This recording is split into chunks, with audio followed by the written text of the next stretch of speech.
ഒരു non linear story ടെല്ലിങ്ങിൽ romantic drama narrate ചെയ്ത എങ്ങനെയിരിക്കും ഇങ്ങനെയുള്ള ഒരു സിനിമയെക്കുറിച്ചാണ് ഇന്നത്തെ വീഡിയോ. അങ്ങനെയുള്ള സിനിമകൾ ഇഷ്ടമുള്ളവർ തീർച്ചയായും കാണേണ്ട ഒരു സിനിമയാണ്. റൊമാൻറ്റിക് റിലേഷൻഷിപ്സിനെ കുറിച്ചാണ് സിനിമ ഡീൽ ചെയ്യുന്നത്. സിനിമയുടെ കഥയിലേക്ക് വരാം. കഥയിലേക്ക് വരുന്നതിന് മുന്നേ ഒരു കാര്യം പറയാം.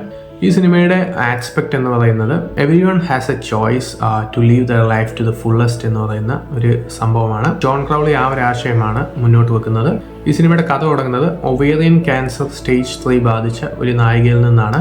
നായികയാണ് കൂടുതൽ ഈ സിനിമ ഫോക്കസ് ചെയ്യുന്നതും. കാരണം ഒരു ഷെഫാണ് നായികയ്ക്ക് ഒരു ക്യാൻസർ വരുന്നു. അപ്പോൾ പാർട്ട്ണറിനോട് പറയുന്നു, എനിക്കിനിയുള്ള 6 മാസം ഞാൻ വിചാരിച്ചതുപോലെ തന്നെ ജീവിക്കണം എന്നുള്ളത്.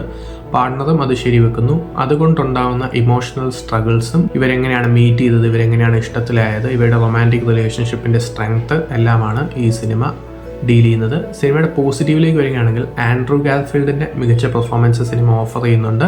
അതുപോലെ തന്നെ ഫ്ലോറൻസ് പഗിന്റെയും. ആൻഡ്രൂ ഗാർഫീൽഡിന്റെ പെർഫോമൻസ് എടുത്തു പറയാൻ കാര്യം അത് അൺഎക്സ്പെക്റ്റഡ് ആയിരുന്നു. കാരണം കൂടുതലും ഈ സിനിമ ഫോക്കസ് ചെയ്യുന്നത് നായിക കഥാപാത്രത്തിന്റെ എമോഷനിലോട്ടാണ്. എന്നിട്ട് പോലും ആൻഡ്രൂ ഗാർഫീൽഡിന്റെ പല സീക്വൻസസും സിനിമയിൽ മികച്ചു നിന്നു. അതാണ് എടുത്തു പറയാൻ കാര്യം. ഫ്ലോറൻസ് പഗ് മികച്ച പെർഫോമൻസ് ആയിരുന്നു. അതുപോലെ തന്നെ ജോൺ ക്രൗളിയുടെ എക്സിക്യൂഷൻ വളരെ നന്നായാണ് തോന്നിയത്. കാരണം ഒരു നോൺ ലീനിയർ സ്റ്റോറി ടെല്ലിങ്ങും അതുപോലെ തന്നെ റൊമാൻറ്റിക് ഡ്രാമയും രണ്ടും മിക്സ് ചെയ്ത് അതും ഓഡിയൻസിന്റെ അടുത്ത് എത്തിക്കുക എന്ന് പറയുന്ന സാധാരണ കാര്യമല്ല. അതുകൊണ്ട് തന്നെ ഈ സിനിമയുടെ എക്സിക്യൂഷനാണ് വളരെ നന്നായിട്ട് തോന്നിയത്. കാരണം ഓഡിയൻസിന് ഫീൽ ചെയ്യണം ആ ഒരു റൊമാൻസ്, അവരുടെ റിലേഷൻഷിപ്പ് ഇങ്ങനെയാണ്, ഇത്രയും സ്ട്രോങ് ആണെന്നുള്ളത്. അത് വളരെ നല്ല രീതിയിലാണ് ജോൺ ക്രൗളി എക്സിക്യൂട്ട് ചെയ്തിരിക്കുന്നത്. ഈ സിനിമയ്ക്ക് കാര്യമായ നെഗറ്റീവ്സ് ഒന്നും തോന്നിയില്ലെങ്കിലും ഈ സിനിമയുടെ സ്ക്രിപ്റ്റ് ചിലയിടങ്ങളിൽ വലിയുന്നുണ്ടായിരുന്നു. എന്നിരുന്നാലും മികച്ച പെർഫോമൻസുകൾ അത് താങ്ങി നിർത്തുന്നുണ്ട്.